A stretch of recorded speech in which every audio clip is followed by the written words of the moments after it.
விக்கிரவாண்டி இடைத்தேர்தலில் வெற்றி பெற்றால்தான் 2026 கூட்டணி அமைக்க முடியும் என பாமக தலைவர் அன்புமணி ராமதாஸ் தெரிவித்தார். காசு கொடுத்தான், புடவை கொடுத்தான், வேட்டியை கொடுத்தான், மூக்குத்தி கொடுத்தான், கம்மல் கொடுத்தான். என்ன கம்மல்லாம் வந்துதாமா கொடுக்கலையா? பாருங்களா, ஏமாந்துட்டாங்களா?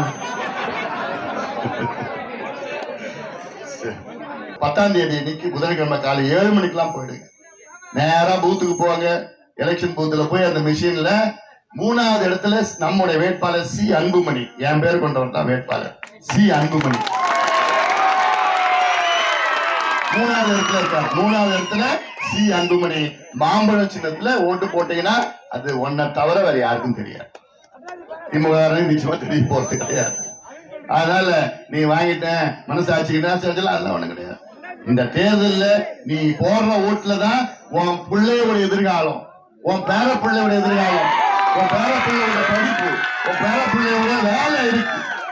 நமக்கு இடஒதுக்கீடு கிடைக்கணும், மீண்டும் நமக்கு கிடைக்கணும்னா நீங்க போடுற ஓட்டுல தான் இருக்கு.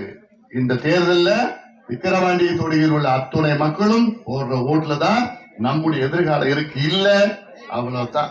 மீண்டும் நம்ம பிள்ளைகளை வேலை இருக்காது, படிப்பு இருக்காது. அதை இப்ப எங்க போவான்?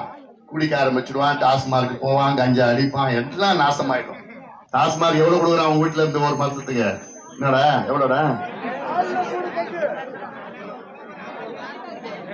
குறைஞ்சது ஒரு 30,000 போகுது. ஒரு மாசத்துக்கு எவ்வளவு போகுது? 30,000. குறைஞ்சது ஒரு மாசத்துக்கு 30,000. அந்த 30,000த்துல உனக்கு திருப்பி கொடுக்கறது எவ்வளவு? 1000 ரூபாய். அது பெருசா எவ்வளவு? 1000 ரூபாய். நாங்கள் பெண்களுக்கு மாதம் 1000 ரூபாய் கொடுக்கிறோம். அந்த 1000 ரூபாய் அன்னைக்கு காலையில வாங்கி சாயங்காலம் எங்க இருக்கு? அதே டாஸ்மார்க்ல போட்டு. இதான் ஏமாத்து வேலை.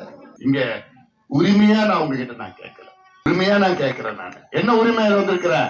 உன் பிள்ளையா நான் கேட்கிறேன், உன் தம்பியா நான் கேட்கிறேன், உன் அண்ணனா நான் கேட்கிறேன். நான் மட்டும்தான் உங்ககிட்ட உரிமையா கேட்க முடியும். வேற யாராவது கேட்க முடியுமா? உதயநிதி வந்து உரிமையா கேட்க முடியுமா? என்னால மட்டும்தான் உங்ககிட்ட உரிமையா கேட்க முடியும். அந்த உரிமையில தான் நான் வந்திருக்கிறேன். இங்க இருக்கிறது யாரு? சொந்தக்காரங்க இருக்கிறாங்க.